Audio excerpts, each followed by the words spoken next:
नगर शहर परिसरात गुरुवारी 30 मेला एकाच दिवसात मनमाड रोड, कल्याण रोड आणि पुणे रोडवर झालेल्या वेगवेगळ्या अपघातांमध्ये 3 जणांचा मृत्यू झाला। या मृतांमध्ये 2 तरुणांचा आणि एका वृद्धाचा समावेश आहे। तिन्ही अपघात प्रकरणी MIDC, तोफखाना आणि कोतवाली पोलीस ठाण्यात अकस्मात मृत्यूची नोंद करण्यात आली। पहिला अपघात नगर कल्याण रोडवर रेल्वे उड्डाणपुलाच्या पुढे बायपास चौकाजवळ गुरुवारी 30 मेला पहाटे 1च्या सुमारास झाला। या अपघातात अंकुश गहिनीनाथ गर्जे वय 27 राहणार सुरुडी, तालुका आष्टी, जिल्हा बीड यांचा मृत्यू झाला। त्यांच्या वाहनाला अज्ञात वाहनाने धडक दिल्याने ते गंभीर जखमी झाले।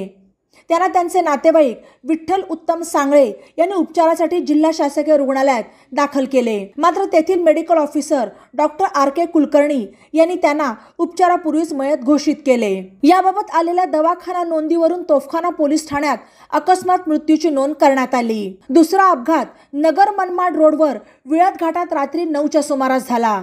यामध्ये अनिल दशरथ बर्डे वय 31 राहणार चिंचोली, तालुका नगर हे मयत झाले। अपघातात ते जखमी झाल्यावर परिसरातील नागरिकांनी रुग्णवाहिका बोलावून त्यांना उपचारासाठी रात्री 9:15च्या सुमारास जिल्हा शासकीय रुग्णालयात दाखल केले। मात्र तेथील medical officer doctor RK Kulkarni यांनी त्यांना उपचारापूर्वीच मयत घोषित केले। याबाबत आलेल्या दवाखाना नोंदीवरून MIDC पोलीस ठाण्यात अकस्मात मृत्यूची नोंद करण्यात आली।